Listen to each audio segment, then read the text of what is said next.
Check out these sweet droids. Welcome back to another Jeff Reviews for you. And as you can see, we are right here in Galaxy's Edge, ready to make our very own droid. You could pick between an R droid, a C droid, even a BB droid. You know what? Enough talk, let's get right into this review. Once you pay for your droid, you're handed a basket and placed in front of a conveyor belt. Look at all these different choices you can use. Pick your own droid, but make sure you have all the same type of droid. You put these things in your basket. In our next station, we're going to go assemble our droid officially. Now we are going to watch through the process of building our droid. I will say I was very appreciative of the staff that were there. They were helpful. They were always around. Anytime you had a question, they were very friendly and ready to assist. Let's watch as we assemble these droids.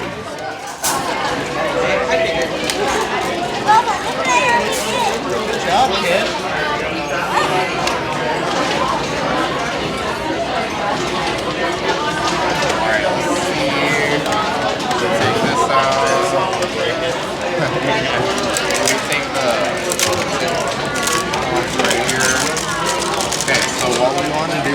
Start with the legs, okay? So right here. This side, you want to push this leg right here on this side for me?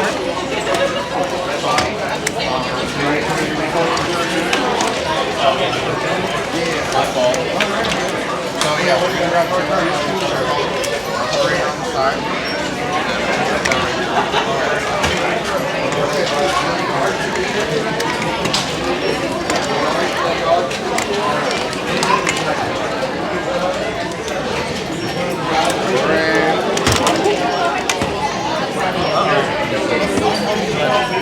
And let's roll this in right here. Do you want to press the button on the side?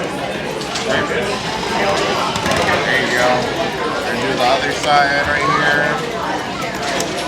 There you go. Roll that in. Press that button. There you go. Alright, now the bottom. You want to push that in there for me? There you go. And the head, you want to take this head and then put it right on top of it.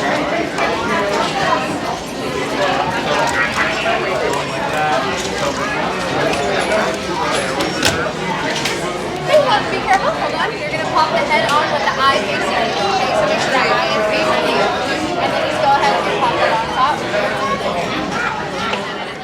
The last few pieces are being snapped into place, and then we are officially done with this R droid. Perfect. Now it's time to program the droid to the remote control. They do it a really fancy way here at Galaxy's Edge, but I'll show you later how you can do this yourself. All right, go ahead and hit that red button for me and wish him happy birthday. There you go. Yeah, so once he's done, we're going to activate your droid. Okay, cool. And where do I put the chip? So it's going to be inside, but I have to deactivate it. Sure. Yeah, this is in the backpack right now. And just like that, it looks like we are all done. Wasn't that pretty cool? So this is your control panel. So you're going to make sure the head moves side to side. You're going to move them side to side and then forward and backwards. This one's for sound, okay? Go ahead and make sure all that works for me. And let's get ours activated here. Go ahead and pick them up in front of me here.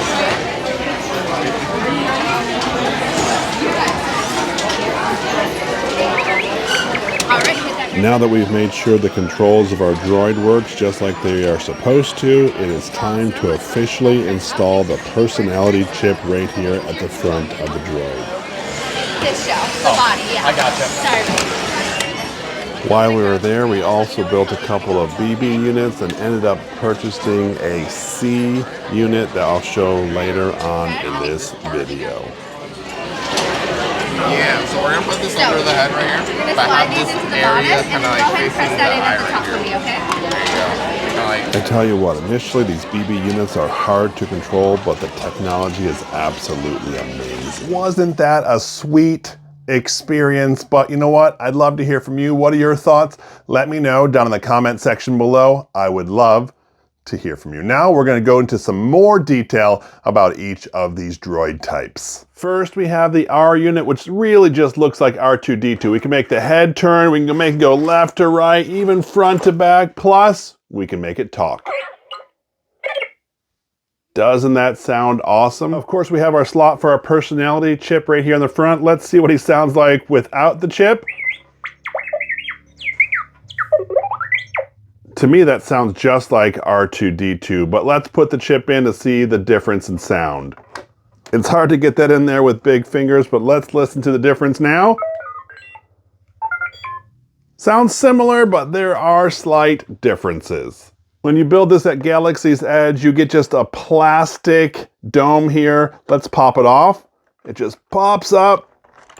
It just pops up. There it goes. And we're going to remove that plastic dome because you can actually buy an aluminum dome to go on your R2-D2 unit.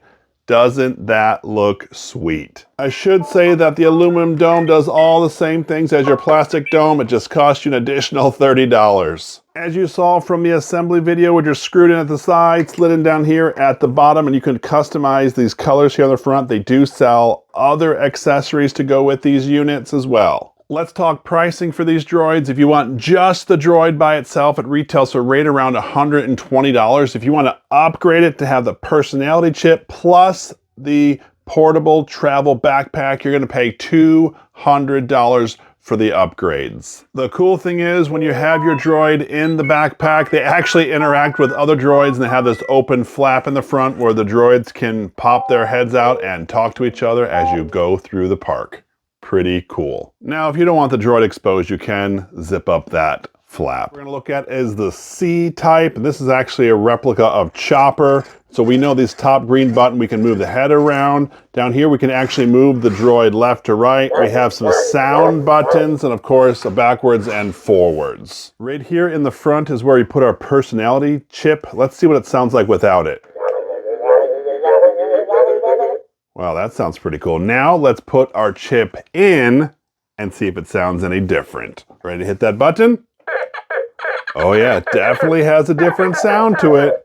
Very cool. Now we're going to program the remote control to the droid just in case you lose connection. We're going to turn it on, and there's this little button right here on top, push and hold. You should see a red blinking. There's a red light.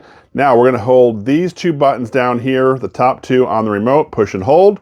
Turn the remote around, turn it on, and immediately it connects our droid. So these legs are just screwed in. If you want to remove them, you unscrew them, but to pop the top off, you just push up and pop it off. And look, it looks just like the R2 unit underneath there. All right, let's take this one apart. This is, of course, the BB unit. So we took the head off. We're just going to twist. You see how those triangles separate? And inside, we see our entire mechanism of how this thing drives. Let's take a closer look. We can see the unit has wheels on the top, the side, the bottom. That's how this thing just rolls around in that ball. Right in here is our power button. It's also our reset button to reprogram our remote control. And on the other side is where you put in your personality chip. So this one we just set inside the base.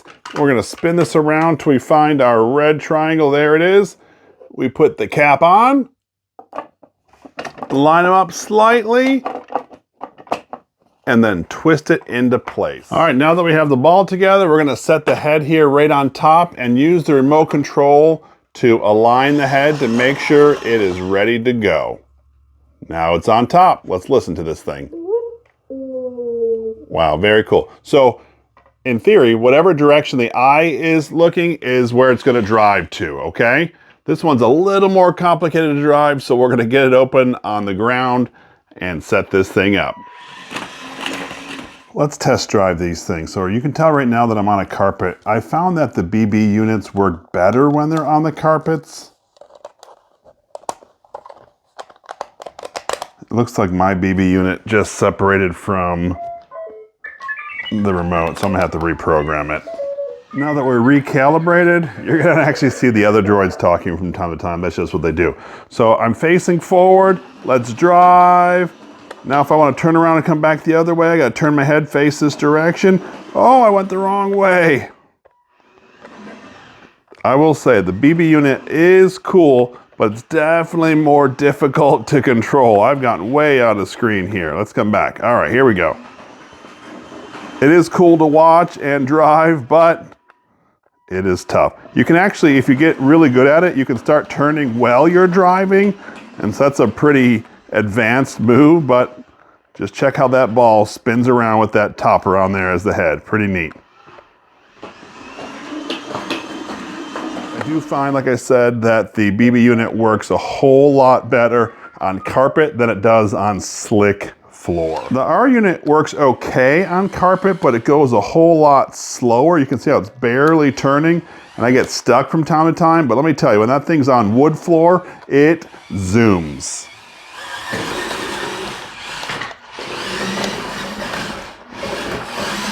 Look at that thing roll on wood floor. I have noticed, however, that this does not come back up onto the carpet. It sort of just gets stuck on there. So once you're on the hardwood floor, although you can zoom and go really, really fast, you just can't get up on the carpet again. Of course, that brings us to chopper, and I found that, yes, chopper does work okay on the carpet. It actually works better than the R2 unit. But you know what? It works really, really well on the hardwood floor as well. Here goes nothing. I'm driving around on the hardwood floor. Very cool. Yeah, these ones, the R unit and the C unit, do a really good job on the hardwood floors. But watch this. Chopper can get back up on the carpet. That's something R2 couldn't do. I just went to drive the BB unit yet again. It has disconnected from the remote control. I do find that this unit does that a lot. My other two units have not yet disconnected, but the BB unit, man, it gets really frustrating. All right, so here's the BB unit on the hard floor. Yeah, it does still roll, but it's a little harder to go front straight or whatever. It just skids a little more. I will say, if you get enough momentum, you can get back up on the carpet. I also noticed using the BB unit right here on the floor that the ball itself can get scratched as opposed to using it on the soft carpet, so just be careful of that. In this video, we are doing an educational walkthrough experience of building your very own droid at Galaxy's Edge, part of Disney. So what did I think of it? First things first, let's talk about that price point. So if you're looking at the droid just by themselves, it's around $120. If you wanted to upgrade them, they give you a personality chip and the carrying bag with a total price, including the droid, of $200. So if you want to have that bag and the chip with it, it's $200 per droid. It was really neat that these droids actually interact with each other. I noticed that with or without the personality chip, you would see them making all sorts of beeping noise. No one actually knows what they say. But it was fun to see all the kids and adults walking around with their backpacks and those droids just talking to each other. If this is something that interests you, you will have to book ahead with Disney to plan your day. Although I did see some walk-ups come up, and I guess they're not as strict as they are with the lightsabers, but you're supposed to book ahead to let them know that you are coming. When you're there, you get to pick between one of 3 droids, and then of course they have a lot of customizations. The most are with the R unit that you can upgrade, but they do have upgrades for the other droids as well. Anyway, that was my full walkthrough educational review of my experience building a droid with Galaxy's Edge at Disney. This is Jeff with Jeff Reviews for You. As always, thanks for stopping by, and I hope you have a great day. I just wanted to show you the droids interacting from time to time. They will do this, just beep at each other. They actually recommend you turn them off if you don't want them to do this, because they'll even beep through walls. I really do appreciate that you stayed around for my entire review where I showed you this educational walkthrough where we created our very own droids at Galaxy's Edge. You know what? It actually reminded me of another review I did where we made our very own lightsabers. Aren't those sweet? What I'm gonna do is I'm actually gonna link that review right up here, and I would love it if you click on this link. But if you've already seen that, I also reviewed an automatic transforming Optimus Prime, and that was pretty sweet as well. What I'll do is I'll link that right over there, and I would love it if you would click on one of these links. And when you do, by the magic of the internet, I'm gonna join you right here or right there. So go ahead, click one. They're safe, I promise.